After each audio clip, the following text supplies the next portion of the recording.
From dealing to gun smuggling to fighting in the streets, rap music and crime are becoming one of the same and can be linked to hundreds of MCs throughout rap's history. Some of the most streamed rappers in the game have been to prison, and some of your favorite rap songs might have even been written within the four walls of the slammer. In this video, we'll look at some rappers who have attempted to escape prison and those who have tried to escape being sent away for several years in the courtroom. DMX. Earl Simmons, born December 18, 1970, better known by his stage name DMX, also known as Dogman X or Darkman X, is a platinum American rapper and actor. His stage name was originally an acronym of Divine Master of the Unknown, but it also pays tribute to an instrument he used in the 1980s, the Oberheim DMX drum machine. DMX was born on December 18, 1970 in Mount Vernon, New York, to teenage parents Arnett Simmons and Joe Barker. At a young age, his mother moved them to the infamous School Street projects in Yonkers, where DMX learned the art of robbing. As a young boy, he committed crimes like robbery and spent much of his adolescence in and out of juvenile detention and youth group homes. The rapper never saw the use of being a street-level dealer. It was easier for him to simply rob the dealers of their earnings at the end of the day. His breakout came in February 1998 when the rapper released his debut major single, Get At Me Dog, on Def Jam Recordings. The single was certified gold by the RIAA. His first major album, It's Dark and Hell Is Hot, which included the single Rough Riders Anthem, was also released in the same year, and both projects saw major success. His album debuted at number 1 on the Billboard 200 chart in the US and sold over 5 million copies. The Great Escape. His rap career was a success, but his life was a blend of addiction, legal issues, and Christianity. His death was even rumored to be linked to abuse. It was eventually discovered that a induced heart attack was the reason he was hospitalized. He never regained consciousness and died of multiple organ failure a week later. At some point during his life, rumors that DMX escaped from prison began to spread, and the confirmation came from his autobiography book, Earl. The prison sentence, which preceded the escape, stemmed from an incident or incidents related to his junkyard rescue dog, Blackie, and a possible robbery. After the dog died, DMX got a tattoo of the dog on his back that read, One Love Boomer. DMX was known to use his black pit bull to gain respect because he was short and poor to boot.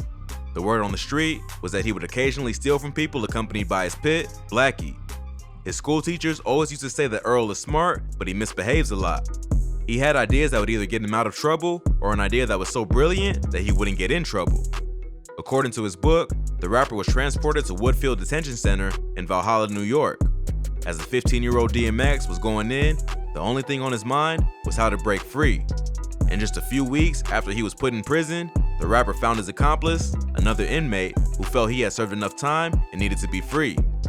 DMX and his newfound friend started scheming on how to break free from prison.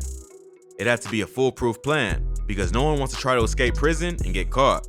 That just makes the rest of your stay a lot worse. They kept their plan on a hush-hush, and they came up with a solid yet simple time.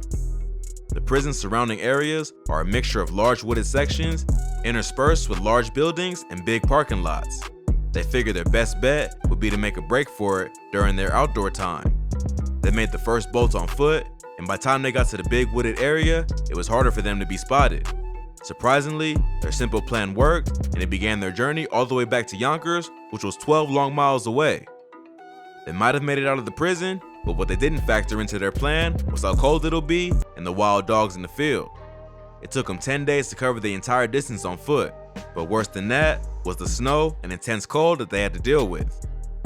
It was in the middle of winter, and it was snowing the entire time. After fighting off packs of wild dogs and hiking through the snow-filled fields for nearly a week, they managed to come to a highway. And just like in the movies, DMX and his friend hitched a ride to Yonkers from a truck driver who believed they were down on their luck and not runaway inmates. After successfully getting home for only a few days, his mother was beginning to give the rapper a tough time, insisting that he turn himself in and complete his stay at the detention center. The pressure made sense because he couldn't live a normal life now in Yonkers without the law finding and catching him, and that would just be a lot more trouble. He was frustrated and saw that her reasoning made sense, and he gave himself up and finished his sentence. This time at McCormick Juvenile Detention Center in Brooktondale, New York. This next rapper had one of the biggest court cases in the history of rap, and the way it turned out was totally unexpected. Bobby Shmurda. Shmurda, whose actual name is Aquil Jean Pollard, is a rapper and composer from Miami, Florida. On June 3, 2014, Shmurda was arrested and charged with felony criminal possession of a weapon after police claimed they saw him flashing a gun in an apartment before attempting to hide it in a sofa.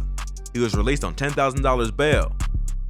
Shmurda and 14 others, including his brother Javis and a fellow member of his record company, Rowdy Rebel, were jailed in December of that year.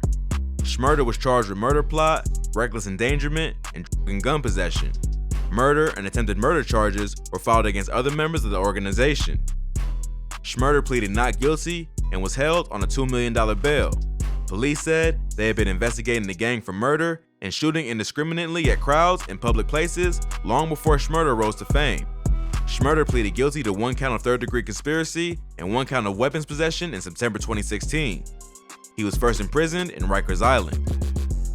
During his time, the rapper and 5 other inmates went into full swing, and it's believed it was a Bloods and Crips thing. 3 of the inmates, including Bobby, are Crips, while the other 2 are Bloods. Guards broke up the melee with 3 blasts of a pepper spray-like chemical agent. A few months after he got out of that mess, the rapper and his ex-girlfriend were caught by officials trying to smuggle a knife into the prison. While they were talking in the visiting room, a jail guard spotted Shmurda's girlfriend pulling a balloon out of her bra.